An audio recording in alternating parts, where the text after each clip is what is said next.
Explorers, it's Justin again, and we're here in New York City in front of the United Nations.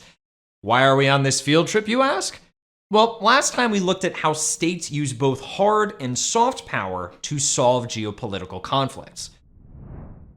Our world is better off when we use diplomacy instead of violence to solve conflicts, and states have figured out diplomacy is easier when they team up with each other. These teams of states are called supranational organizations. We're going to tour a few of these organizations today, and the United Nations is our first stop. So, what exactly is a supranational organization? And what do states give up to be a member?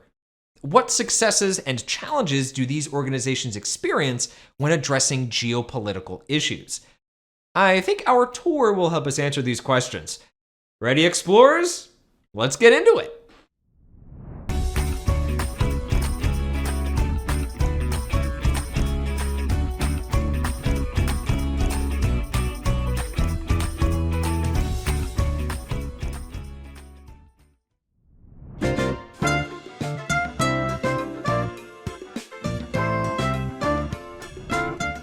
A supranational organization is an organization of 3 or more states with common goals. Think of it like states starting a team together. Representatives discuss and vote on decisions that impact the whole team. It's a very democratic process. And the United Nations, or the UN, is one of the biggest supranational organizations out there. With 193 member states, the UN tackles some of the world's biggest geopolitical issues. But what are the actual goals of the UN? A little tour inside should help us figure this out. When we're on the tour, write predictions about the UN's goals, pausing the video as needed. And after the tour is done, we'll review together. What are we waiting for? Let's go. This is the General Assembly Hall. This is where all 193 state representatives vote on how to approach geopolitical issues, from wars to human rights. It looks like a speaker is proposing a diplomatic solution to a conflict between 2 states as we speak. Now let's listen in on the United Nations Development Program, or UNDP. All right, now hold it down. I think I hear them talking about how to reduce poverty in a state recovering from war. They might try to create jobs and rebuild infrastructure like roads and hospitals. There's one more thing to see on our UN tour. Take a look at some pictures from a gallery commemorating a big UN achievement, the Paris Agreement. The Paris Agreement is an international treaty that sets standards for limiting greenhouse gas emissions. It was signed by nearly every state in the world. Based on our little tour, if you had to summarize the goals of the UN in just one word, what word might you use? A good word for the UN's goals would be cooperation. The General Assembly embodies the UN's goal of political cooperation to resolve geopolitical conflicts diplomatically. The UNDP shows economic cooperation between UN states, finding ways to help states in crisis develop their economies. And the Paris Agreement shows environmental cooperation, managing how states use natural resources for a more sustainable future. When UN member states engage in political, economic, and environmental cooperation, they can address huge issues that couldn't possibly tackle themselves. But states have to trade something to be part of an organization like the UN. Let's jump to the next supranational organization to see what I mean.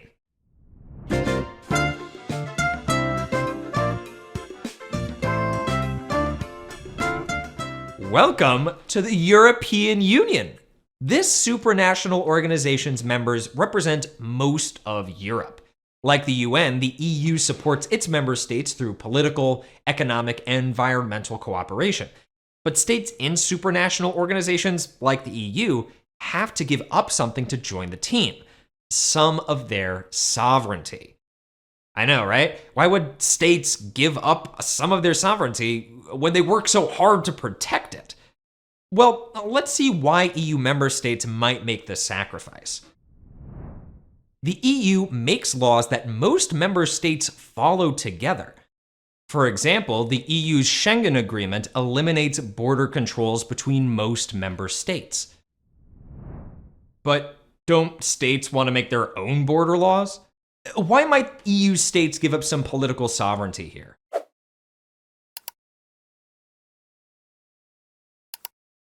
Opening borders to each other's citizens builds political cooperation between EU states. And with fewer resources being used to manage internal borders, EU states can focus on collective defense of the entire region. The EU also supports its member states economically. Most EU states are part of a single market, which is a trading community that eliminates taxes and trade barriers. Most EU states also use a common currency called the euro that makes trading easier. But don't states want to choose what currency to use? Why give up some economic sovereignty here?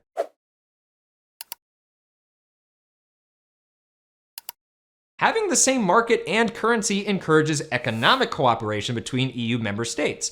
Trading between EU states is cheaper and easier than turning to markets in other parts of the world.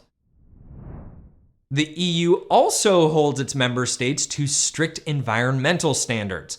For example, the EU's common fisheries policy makes fishing more sustainable by setting caps on how much EU states can fish per year. Why would EU states give up some sovereignty over their natural resources?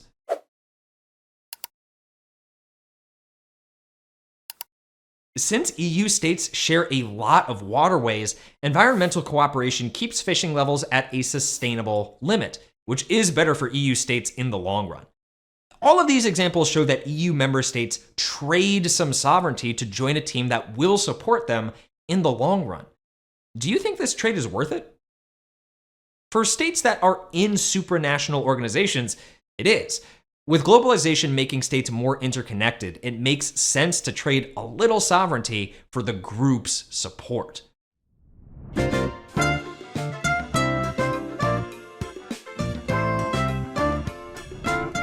Just like with any team, cooperation in a supranational organization can get complicated. To see the successes and challenges states face when teaming up, let's take one more stop on our supranational organization tour. Welcome to the African Union. AU member states represent nearly all of the African continent. Because of Africa's history, part of the AU's mission is helping its member states deal with the long-term effects of colonialism. Let's see how the AU is confronting these long-term effects in a state we've learned about before, Somalia. Do you remember how colonialism caused political instability in Somalia?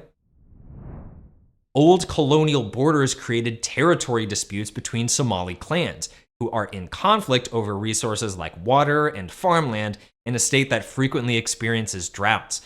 The Somali government has struggled to mediate the conflicts alone. So, in 2007, the AU jumped in to support its member state.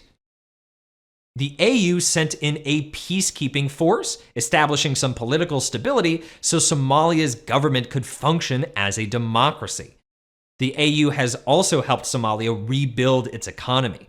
They've supported Somalia in rebuilding key infrastructure and managing the state's scarce agricultural resources. There's been a lot of progress with the AU's presence in Somalia, but there have been plenty of challenges too. The AU has limited financial resources, and with 55 member states, the AU has to spread its resources across several geopolitical issues too. Another challenge is that AU member states also have their own geopolitical goals, which can make cooperation more complicated. Ethiopia and Kenya, for example, are both AU states that have contributed a lot to the AU's peacekeeping efforts in Somalia. But there's something in it for these states too. What do Ethiopia and Kenya have to gain if Somalia is more politically stable? Make some predictions in your notes.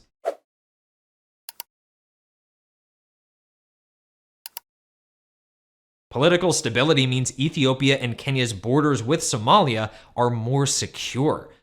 And there's another reason. Both Kenya and Ethiopia are competing for access to Somali ports, which are key to their trade routes. When there are competing geopolitical goals, it can be harder to foster that cooperation that makes supranational organizations worth it. But that doesn't mean the AU's work in Somalia isn't valuable. Dealing with the long-term effects of colonialism is a monumental task, and the AU's resources do support its member states in moving towards that post-colonial world.